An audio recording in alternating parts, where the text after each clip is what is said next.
Fala comigo, Rubro Negro, tô trazendo aqui pra vocês um trechinho do programa Canelada de hoje à tarde da Jovem Pan Esportes. É o seguinte, nesse vídeo aqui eles discutiram sobre Gabriel Barbosa, o Gabigol, comentando um pouquinho sobre o jogo que o Gabigol fez ontem na triste derrota de 1 a 0 para o São Paulo, para o tricolor paulista, mas é a primeira vez em muito tempo que Gabriel Barbosa começou como titular e eles comentaram um pouquinho sobre isso no programa Canelada de hoje à tarde. Então, sem delongas, simbora pro vídeo, mas antes eu vou pedir apenas o seu like e a sua inscrição, que você também acione o sino de notificação e deixa aqui embaixo o seu comentário depois de terminar de ver o vídeo, se você concorda ou não com os comentários tecidos por Mauro César Pereira e também pelo nosso querido aí, Pilhado. Agora sim, sem mais delongas, bora aí ouvir o que eles disseram sobre Gabigol.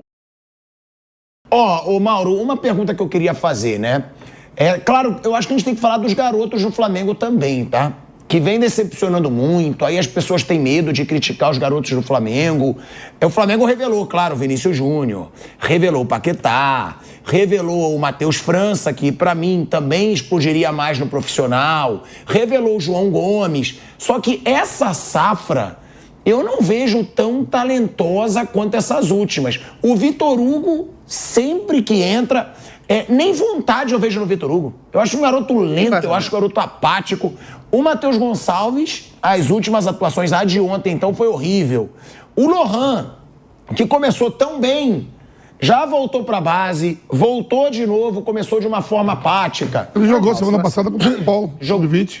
Jogou na Sub-20. São Paulo. Que a gente falou São aqui, Paulo deu até passe pra gol. São Paulo e Flamengo. Agora, Vale lembrar aí que o pessoal, eles estão esquecendo de uma coisa, tá? Desculpa aí até a pausa. O Lohan, ele tá descendo pro Sub-20, o Matheus Gonçalves também, porque o Felipe Luiz é o técnico e daqui a pouco o Sub-20 vai jogar o Mundial de Clubes. Mundial de Clubes que o Flamengo jogou em 23, tomou um pau pro Al Hilal, nem sequer chegou a enfrentar o Real Madrid, ganhou do Al-Ahly e ficou em terceiro lugar. Esse mesmo Mundial o Sub-20 vai jogar daqui a pouco, por isso que grandes joias como o Matheus Gonçalves e o Lohan estão descendo para jogar Sub-20, para pegarem ritmo de jogo com o pessoal do Sub-20, se entrosar para um jogo tão importante quanto o Mundial de Clubes. Eles estão esquecendo esse detalhe aí, nos motivos deles estarem jogando novamente pelo Sub-20. Agora, bora voltar pro vídeo aí, só para deixar bem claro isso, deixar bem esclarecido isso. antes disso eu queria falar do Gabigol, Mauro. Porque o Gabigol, claro, ele teve aquele gol de pênalti, que foi valorizado, foi um gol que decidiu o resultado contra o Criciúma. O Flamengo iria perder ponto pro Criciúma em Brasília. Não foi o Criciúma? Foi. Depois ele fez aquela jogada do gol do Carlinhos contra o Vitória. E aí começou um otimismo. Será que o Gabigol vai voltar? E assim nos bastidores, aí eu vou dizer até aqui, tem nos bastidores a informação de que o Gabigol tá dizendo que ele precisa de minutagem. Ah, mas não dá pra eu voltar a pegar ritmo se eu não tiver minutagem. Eu preciso ter minuto pra jogar. Até por isso que o Gabigol estaria na dúvida se ele quer continuar no Flamengo ou não. Porque ele vê que nesse Flamengo ele não vai ter tanta minutagem pra voltar a ganhar ritmo. Mas é difícil, né, Mauro? Um cara ganhar minutagem se quando ele tem a minutagem, ele não aproveita. Eu até entendo que ele queira dizer, mas ritmo de jogo é com constância, frequência. Mas já vai para 2 anos. A gente já vai chegar aí a 2 anos com o Gabigol jogando mal. E ontem foi uma péssima atuação. Não dele, para ser justo também. Do Flamengo inteiro. Mas ele, quando teve algumas chances, ele foi mal, né, Mauro? É um reserva em péssima fase, apenas isso. Aí sobrevive com o quê? Pelo passado, os raríssimos momentos que consegue algum tipo de protagonismo, né? Bateu um pênalti, deu uma assistência e tal. Finalmente, né? Fez alguma coisa pelo time depois de muito tempo que ele não fez nada, zero. Aí houve esses 2 jogos, perdeu o pênalti também nesse período, né? Inclusive um jogo contra o Vasco, o Flamengo não venceu porque ele perdeu um pênalti. E aí de repente parece que ele fez outra vez 2 gols em final de Libertadores e virou um jogo em 1 minuto.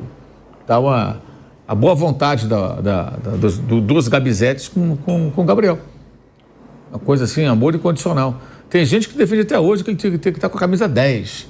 Quer dizer, tá bom. Quer dizer, é aí uma relação meio doentia de pessoas que têm uma idolatria maior pelo jogador do que gostam do próprio clube. Pelo que a gente acompanha, Mauro, você acha difícil o Gabigol voltar a jogar bem pelo Flamengo? Eu não aposto um centavo nisso. Possível, eu não vou dizer que não tem bola de cristal, mas o que ele demonstra há muito tempo é um jogador que não consegue se encontrar em campo. As jogadas dele são previsíveis, conhecidas, não consegue mais executar. O jogo não flui. O jogo não flui. E isso independentemente de estar com reservas, titulares. E outra coisa, ele entra faltando 20 minutos, 25 minutos. Dá tempo de fazer alguma coisa, gente. Ele entra sempre do time. O Pedro, quando era reserva, entrava e aparecia bem, então ele foi contratado. O Pedro foi contratado por 14 milhões de euros depois de uma temporada em que ele sempre foi reserva. Foi a temporada 2020. Reserva, mas ele foi tão bem que o clube foi lá e pagou. E ganhou a posição assim, entrando no time, fazendo gols, até que o Bruno Henrique se machucou, aí o Dorival colocou os dois lá na frente, e aí ele fez mais gols ainda, foi artilheiro da Libertadores, foi escolhido Rei da América, o Flamengo foi campeão. Mas o Gabriel fez o gol na final. Se não fosse os gols do Pedro, o Gabriel ia disputar a final em Guayaquil. Ia ficar em casa. Quer dizer, o Pedro construiu também essa estrada. Então só o gol da final equivale. Quer dizer, é muita boa vontade. Claro que é importante. É óbvio que ele está na história do clube. Agora, não estamos falando do passado, estamos falando do presente e do futuro. O futuro dele é incerto como jogador. A gente não sabe se ele vai voltar a jogar bem. Não sabe. E assim, a questão é caro. O mais louco nisso tudo, assim, no futebol, é que assim, o jogador está mal há quase 2 anos. Estamos em agosto, tá? A fase dele ruim, ela começa ao final da temporada 2022, que terminou em outubro. Então tem quase 2 anos que ele não joga bem. Salvo raríssimos momentos, assim, sabe, eventuais, assim, curtos. 2 anos se arrastando praticamente, muitas vezes. Com vários problemas, inclusive uma suspensão maluca que ele mesmo arrumou. Então o Gabriel, ele hoje é uma grande interrogação. Vai voltar a jogar bem e tudo. E assim, mas na hora de negociar contrato, é como se ele tivesse acabado de fazer os gols decisivos que deram títulos ao clube. Isso não aconteceu. Há 2 anos que não acontece. A única coisa que eu concordo com o Landim essa semana foi quando ele foi perguntado, sei lá onde, tanta entrevista que ele está dando agora, não foi nem para entrevista, ele foi numa reunião de apoio político lá do clube, e aí os colegas reproduziram algumas aspas dele. Perguntaram do Gabriel, ele falou: eu não estou na cadeira de presidente para decidir com emoção. Ele é um grande ídolo do clube, está na história do clube, etc, mas a fase dele não é boa, eu não posso decidir com o coração, tenho que decidir com a emoção. Mais ou menos isso. Foi exatamente essas palavras. Eu só concordo com ele. Eu até separei aqui para vocês o que o presidente Rodolfo Landim disse. Ele falou, abre aspas para Rodolfo Landim: é minha responsabilidade assinar um contrato de 5 anos com ele. Apesar do desempenho abaixo do esperado, colocou uma interrogação aqui, que é o jeito que ele falou. Coloquem-se no meu lugar. A gratidão não pode sobrepor a racionalidade na hora de tomar decisões importantes para o futuro financeiro do clube. Foi isso aí que o Rodolfo Landim disse. Diz basicamente isso, disse a verdade, né? Tem que, na hora de renovar o contrato, não tem que ver o contrato, não tem que ver o passado dele, tem que ver o atual. Tem que ver o atual jogador, o atual Gabigol. Não pode colocar emoção envolvida aí. Eu, particularmente, acho, eu sou um fã do Gabigol, eu acho que ele pode voltar a jogar bem. Eu acho que ele vai voltar a brilhar tanto quanto ele já brilhou um dia no Flamengo, em 19, a importância dele. No ano de 22, junto com o Pedro, ele se retirando do papel de estrela, né? Dando o papel de estrela pro Pedro. Ele foi muito importante isso, ele rejeitou seu papel de estrela e deixou o Pedro brilhar, né? Jogou para o bem do Pedro no ano de 2022, depois daquela triste lesão aí do Bruno Henrique. Então o Gabigol foi muito importante desse ano. Claro, ele decidiu, mas o Pedro também foi o grande artilheiro, foi o grande astro do ano de 2022. Eu particularmente acho que o Gabigol pode voltar, mas hoje eu gostaria de assinar um contrato de 5 anos com o Gabigol, mas sendo justo, sendo sincero, se eu fosse o Rodolfo Landim, eu não faria isso. Porque o Gabigol hoje não é a grande estrela que ele um dia for. Você tem que pensar no jogador de hoje. Muita gratidão a tudo que o Gabigol fez, adoro ele como jogador, sou um fãzaço dele. Mas o Gabriel Barbosa, de hoje, 4 de agosto de 2024, não merece 5 anos de contrato, muito menos o aumento salarial que ele pede, de mais de 2 milhões de reais. Ele quer ganhar mais de 2 milhões de reais, que inclusive o Rodolfo Landim ofereceu, junto de um contrato de 1 ano. Eu daria hoje pro Gabigol, cara, uns 2 anos, 2 anos e meio de contrato, sabe? É muita incógnita. Se ele se provasse nesses 2 anos e meio, daí faria um de 5 tranquilamente.